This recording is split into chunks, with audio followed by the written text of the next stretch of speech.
Good afternoon, everybody, and welcome to today's webinar.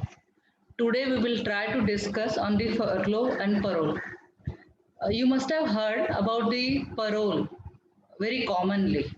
Parole is the term which is normally used in the code language where a convict, the person who has been convicted of an offense, has been released for some time to go to her village or his village or his family members for attending marriage, sometime also for last rites of his parents, his wife, or some other reason, or his children or her children are very sick, or in some medical ground also sometimes they are allowed. In COVID time also people were released. Now there is a difference between furlough and the parole. You all must have heard Sanjay Dutt actor, his case. He was after he was convicted in the Arms Act by the Tada court. He has been granted many times the furlough leave as well as the parole leave. So people used to, because he was celebrity, every now and then, whenever he used to come outside of the jail and meet his family and stay as a residence, there was report in the newspaper. So whenever newspaper carried a report, the common man used to think, if he is convicted, how can he comes often again to the home? The only thing his lawyer used the parole and furlough leave, that application properly. Now he has utilized this properly. Now there is a furlough and parole. The meaning of the both is same almost. Where there is a absence of leave. Leave is allowed to a convict. Convict का मतलब होता है दोषी जिसको court ने सजा दे दी और वो अभी पक्का कैदी हो गया है. So in such kind of cases where an accused has been convicted and he is in jail, in such kind of matters, he has been granted some time, some leave, some absence to come out of the jail, and he can spend some time with family also. Now there is a difference between furlough and parole. Now furlough is I would say a periodical absentee allowed or periodical leave allowed by the jail authorities to an convict. He can come whenever he wants, but as per after applying this, and this maybe in Maharashtra it is twice a year. It may be for 8 days, 10 days, 2 weeks, whatever the prison authorities decide. Now see the prison rules for all over the India, that is in all the states and union territories are different for all the jails. So in Maharashtra we will have a common rule, but outside it will be different. In Bihar it will be different. In Uttar Pradesh it will be different. In Delhi also it will be different. In Jammu and Kashmir also it will be different. So parole and furlough is different thing. So basic difference between furlough and parole. So let's understand first what is parole. Furlough means you are allowed to go outside the jail after the period is over. That is 6 months, 12 months, whatever the jail authorities will decide. Now about the parole. Parole is there is an emergency in the family. Now what will happen? His furlough leave are already extinguished. He cannot take. Now what will he has to make an application to jail authorities? My wife is sick, or my parents are sick, or there is a marriage of my daughter or very nearby relatives, so I have to attend it.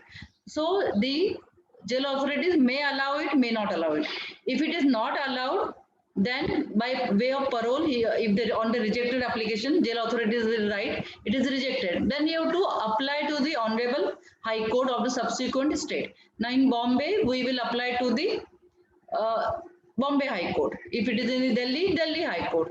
So parole is an application made, which is like you are asking emergency after your furlough leave was already extinguished or taken or used or utilized by the convict. जो दोषी आदमी उसने already use कर लिया है. And after this he has used it, still he wants to go outside, then he can use the parole. But parole you have to show you have to take out a very good reason for that, and if that reason is not taken out, then he or she may not be allowed the leave. And now there is a possibility, there may be a marriage, or there may be an emergency, there may be last rites of his parents, any reasons can be given. So furlough leave are like compulsory, he is entitled, but when you go for this parole, it may be due to emergency, whatever reason, or he is so sick that he wants to take outside his jail authorities hospitals, some maybe medicine or some other reason. Now, why these leaves are allowed by the jail authorities or under law? The reason behind that, see, somebody is convicted of 5 years, 3 years, or 10 years. In such kind of matters, what happens? If the person remains continuously in jail, then he may lose the contact with the outside world. In such situation, he will not have any emotional attachment. His children will grow. He may not know in what education his children are getting. There is a possibility some business is going on in his family which he was looking after before conviction. In such kind of matters, the court allows him to go for 15 days or 10 days. Now, see, furlough and parole leave are they rights of the accused who is convicted? I would say it is not right. It is all depends on his behavior. If his behavior is good, the jail authorities may grant him more leave also. If his behavior is not good, then they may not grant him also. If in jail also he is behaving aggressively, he is quarreling with the other jail inmates or the दोषियों और जो भी convict है उनके साथ झगड़ा कर रहा है jail में भी, then he may not be allowed. So always remember, he has to establish a good behavior. His demeanor should be very good. So if he is not having good nature or he is not doing his work in jail, what he has been assigned to him, then the jail authorities may give those reasons and may refuse him this leave, whether it is parole or furlough. So always remember, so whenever your person, your client wants a furlough and parole leave, then he has to maintain a good quality of demeanor, good nature, and also to be helpful and cooperative nature. If he is behaving aggressively or behaving something in a very violent nature, then he may be refusing because he may not be allowed to go outside because he has not learned anything. See, when a person is convicted, the court authorities or jail authorities expect him repentance.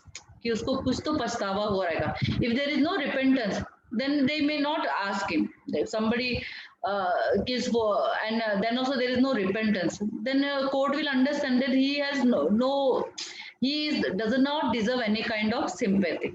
And there is one more difference between furlough and parole.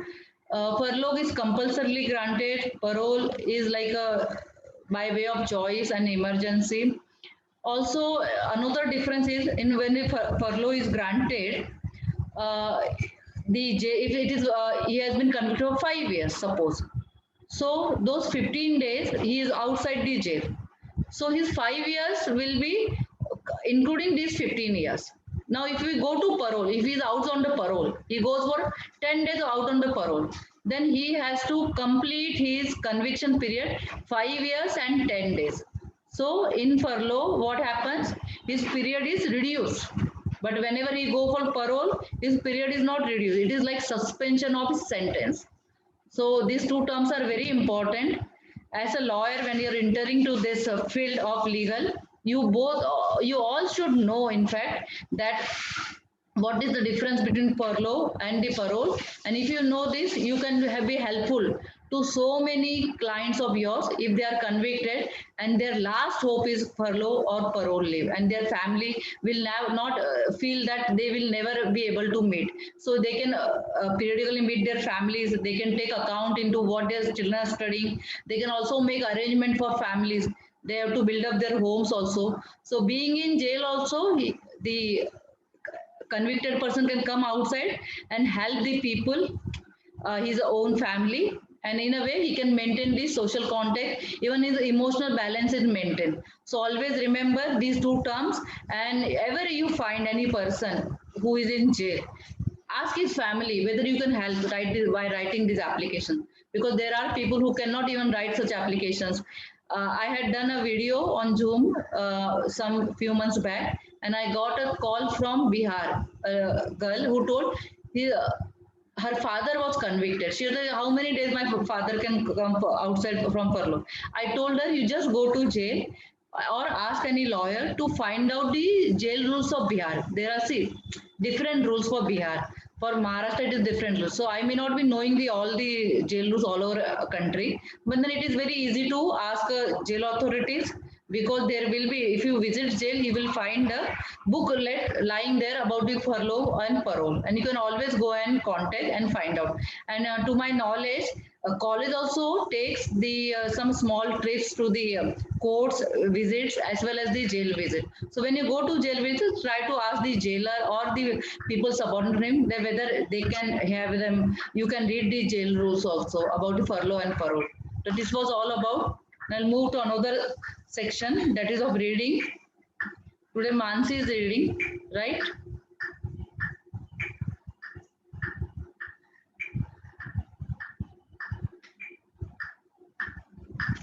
I'll unmute yourself.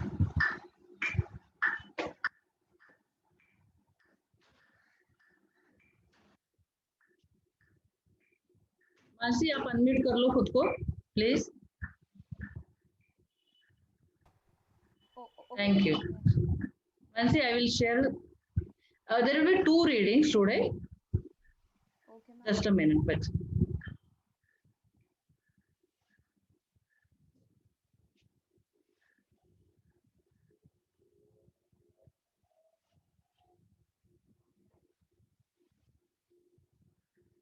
Mansi, can you see Justice Subramaniam Prasad? Yes, ma'am. Yes, ma'am. Your voice is आपका voice थोड़ा बड़ा करो volume. Can you increase your Is volume? it fine now? Yes, yes, it अब is. ठीक है? Very nice, very nice. Start reading. Justice, it is about Justice Subramaniam Prasad. See how he has Okay. his career has taken up. Small Justice pen, please. Subramaniam Pras Justice Little Subramaniam louder, Prasad. little louder. Okay. Okay, ma'am. Justice Subramaniam Prasad graduated in BCom Honours from Delhi University. He acquired his LLB degree from Campus Law Center, Delhi University in the year 1990. Justice Prasad cleared the Advocate on Record exam in 1996 and started his independent practice. He became the standing counsel for the state of Tamil Nadu in the Supreme Court of India in 2003, a post he held till 2006. He was also the standing counsel for the custodian appointed under the Special Court Trial of Offences Relating to Transactions in Securities Act 1992, dealing with cases pertaining to the 1992 stock exchange scam. In October 2012, Justice Prasad was appointed as the additional Advocate General for the state of Tamil Nadu in the Supreme Court of India. Justice Prasad was designated as a senior advocate by the Supreme Court of India in April 2015. Over his career spanning in 28 years, Justice Prasad has worked on several high profile matters and has been involved in several reported judgments of the Supreme Court on various subjects like constitutional law, tax, corporate and commercial law, criminal law, election law, service law, and interstate river water disputes. Justice Prasad was appointed as an additional judge of the Madras High Court on 4/6/2018. He was transferred to Delhi High Court as an additional judge on 13/3/2020 and confirmed as a permanent judge of the Madras High Court on 17/3/2020. Okay, okay. One more reading. Just a bit. Yes, Wait. ma'am. Can you see this? Bombay High Court, Yes, ma'am. Yes. Damaseshadri Naidu Justice, in a suit for specific performance, observe that. Can you read this? Yes, ma'am. Yes, ma'am.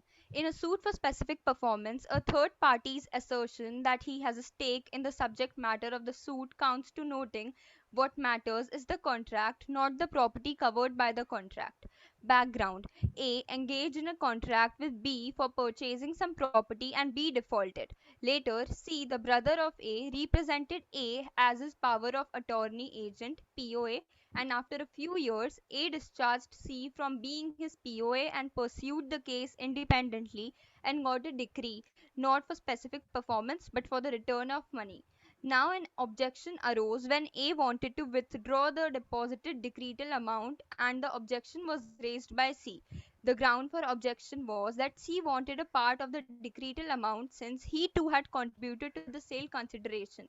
Question for consideration: can C's claim be countenanced? Is such an intervention application maintainable? Discussion. Code of Civil Procedure must be interpreted in a matter to subserve and advance the cause of justice. C.K. Thaker's Code of Civil Procedure, Volume 1, EBC P 200. Bench noted that in the present matter, firstly, there was no list before the court for it to entertain an interlocutory application. Thus, court was proverbially functus officio. Adding to the above, court stated that she wanted the court to revive and resurrect a deposited of suit, and to do that, the court must set aside the decree that was already passed. But the question was, can the court do so? To the above, the answer was court cannot. Further, it was elaborated that a decree can be set aside under Order 9, Rule 13 CPC.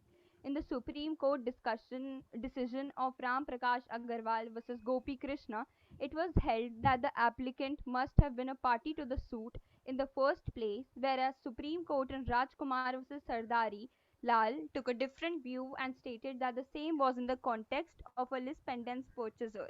Bench coming back to the present matter expressed that Subhash has a highway or a thoroughfare to travel on if ever he wants to reach his judicial destination.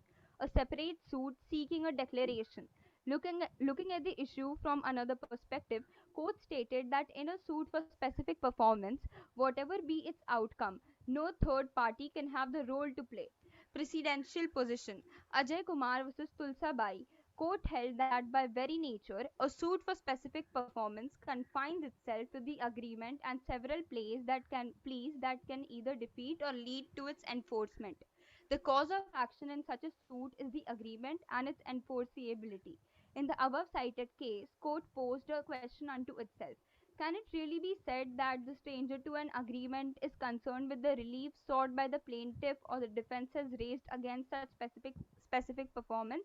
The answer was that firstly, the stranger not being a party to the suit, any decision in that suit does not affect him. Secondly, the court is being called upon to enforce the agreement but not to settle any disputes between the plaintiff and the stranger. Therefore, such a person's presence is not necessary for the court to decide the controversy of the suit. In Pandey Khushhali versus Jeevan Lal Mathu Khatik, a full bench of the High Court of Madhya Pradesh has held that strangers to the contract making a claim adverse to the title of the defendant, for example, that they are the co-owners of the contracted property, are neither necessary nor proper parties, so they are not entitled to be joined as parties to the suit. Analysis, law, and decision. In view of the above, court proceeded to examine the issue. The agreement was between Rajesh and Sudarshan. Second, from the very inception, Subhash represented Rajesh as his POA in the suit. Thus, he knew his brother's pleadings and assertions to the exclusion of everyone else. Third, despite that, Subhash never objected to his principal's Rajesh's contentions. Fourth, though Rajesh, as a principal, cancelled GPA in 2017, Subhash never attempted, if ever permissible, to come on record as a defendant to protect his independent interest, if any. Fifth, the suit was eventually decreed in 2001. Sixth, Sudarshan willingly suffered the decree and deposited the amount to be appropriated by Rajesh alone. Collateral issue. Subhash insisted that this court, in its order dated 16/4/2012, noted that Subhash too contributed to the sale consideration. To the above contention, bench stated that to facilitate adjudication of the matter, the court undertakes various steps, and during that process, court prima facie observe or record certain aspects based on the counsel's representation, but the same does not acknowledge the parties' existing rights, if any, but they do not create rights on their own. A court's observation cannot give rise to a right unless it has already existed, nor does it provide a cause of action. Here, in this case, it had never been in the court's contemplation as to who contributed the sale consideration. It is a non sequitur. Concluding the matter, court held that however strong a person's right to recovery may be, he cannot file an intervention application in an already disposed of matter and stay the execution of the decree or nullify the decree without proper judicial recourse. In Okay, view of okay, the okay, above, okay. Mansi, okay, okay. Thank you, Mansi. Well read. no problem. Okay. Now we'll go to the first what Mansi read. Just look into this. Justice Subramaniam Prasad. See, he had a career of 28 years. And if you see, he started his practice. He acquired his LLB degree from Campus Law Center, Delhi University in 1990. See, he passed exam in 1996. Anyway, the AOR exam you can give only after the 5 years. So I think he on the very first attempt he has cleared the AOR exam. He was a standing counsel for State Tamil Nadu. He was also appointed additional advocate general later on of Tamil Nadu. So if you see all this career, so you will see you on, and this information is from Delhi High Court website. So if you go to any High Court website, you will find so many judges information, and it will give you a brief idea how they started practice. Somebody must have started from a remote village, Mofizul village.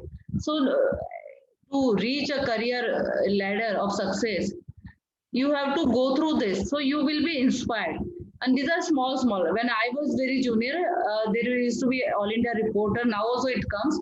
On the first 3-4 pages, there is a career span or like this has been always given on the first 3-4 pages. How the judges started, where they have studied, what is their educational background. So if you read, you get inspired. So my motto here to get Mansi read all this was to make you understand. See, he has spent 28 years in practice, and thereafter he has become a judge. So it's a very long way. You can also catch it early, but then you have to really work hard from day one. So as a students, now as you have started webinars and attending so many things, somewhere this is contributing your knowledge, and this will help you to become a better lawyer. So you can read this career history and any of the website. This I have got it from Delhi High Court website. Now another thing which she read. This is about a civil matter of a Bombay High Court. Now here, in a suit for specific performance, a third party's assertion that he has a stake in the subject matter of suit counts to noticing what matters is the contract, not the property covered by the contract. See, Mansi has read this, but if you read, what you have to find out from any case? See the background given in 5 lines.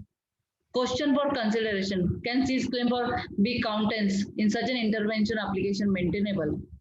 See, so before sometime you may not know what is intervention application also, but at least now we have read what is intervention. Then there is a discussion. And see, one line from the Justice C.K. Thakur's observation has been given here. Code of civil procedure must be interpreted in a manner to subserve and advance the cause of justice.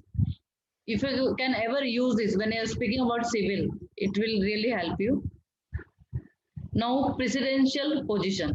Here they are discussing also the previous cases. One is Ajay Kumar versus Tulsabai of 1973. Another is Panne Khushali versus Jeevan Lal Mathur Khate of 1976. And one more also, I think, Raj K. Mehra versus Anjali Bhature. That is of 1981. One is 73, another is 76, 1981. So whenever a case comes to you, you can always rely on the past judgments. This is a presidential position. कि past में ऐसा matter आया था, court ने क्या stance लिया था, what was court view. Now next is very simple analysis, law and decision. Everything in one, in 6 lines. In view of the above, court proceeded to examine the issue. Agreement किसके बीच में था? Rajesh and Sudarshan. From the very inception. Inception means beginning. See, from the I have told you use the legal vocabulary. Now the word used is not from the beginning, from the starting, from the very inception. Subhash represented Rajesh as his POA, that is power of attorney in the suit. Thus, he knew his brother's pleadings and assertions to the exclusion of everyone else. Despite this, Subhash never objected to his principal's contentions. Though Rajesh, as the principal, cancelled GPA, General Power of in 2017, Subhash never attempted, if ever permissible, to come on record as a defendant to protect his independent interest, if any. The suit was eventually decreed in 2001. Sudarshan willingly suffered a decree and deposit amount to be appropriated by the Rajesh alone.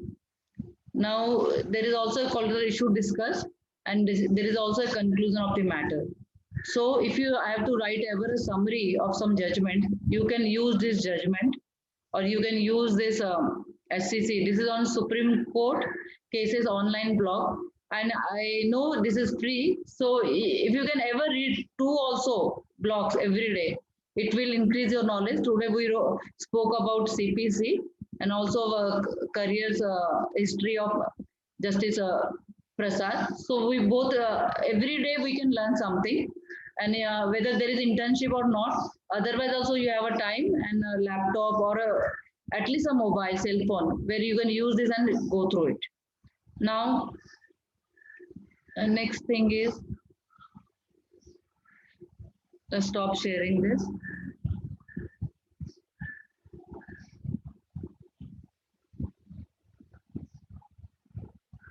Thank you, Mansi, for reading.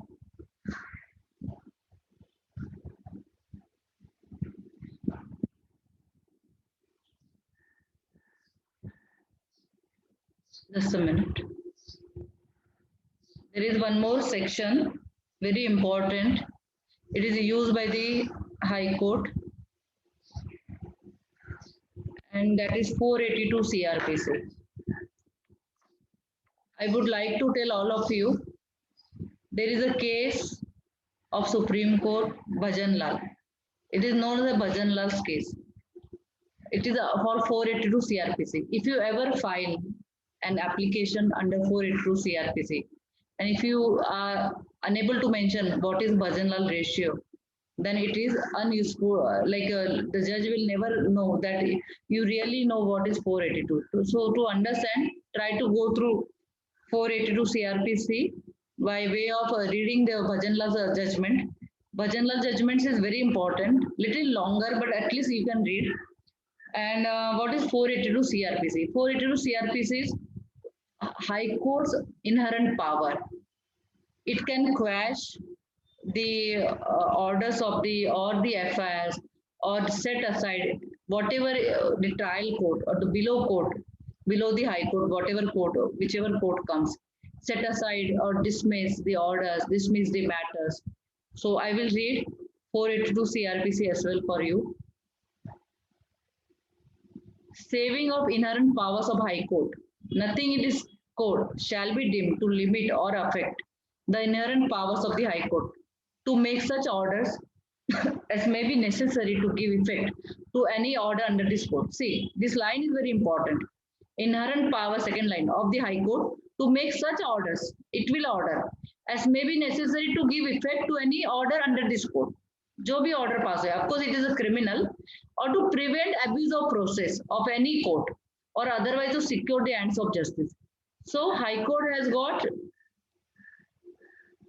I would say, unlimited power under 482 CRPC in criminal matters where it can make any orders to meet the ends of justice or to give justice to parties. It can also review the orders of the lower courts. It can make some good orders. The parties are not happy with the trial court's order. So they can always go and challenge in 482 CRPC. Now 482 CRPC covers very wide area. And if you open any portal, which is a related law, if you just type 482 CRPC, you will get thousands or lakhs of cases which are decided. So it is one of the powerful there's a section of the Criminal Procedure Code. And if you have to understand this, I would request all of you to read Bhajan Lal's case. It is a landmark judgment of the Supreme Court. And it is between, also there is a background of politics to that. It will be from Punjab and Haryana. It will make a good, interesting reading. So if you read it, trust me, you will understand 482. And those who have read it, when they go to High Court and argue the 482 CRPC application, there is a difference the way you will talk, because the 482 you will be knowing by soul and heart. So that is one section I wanted to discuss today. Now, any questions? You people can unmute yourself.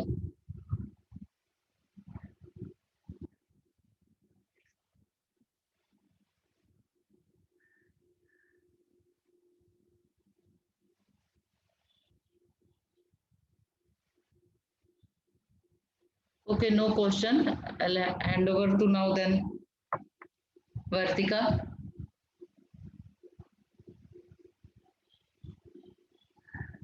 Vartika, kindly unmute yourself.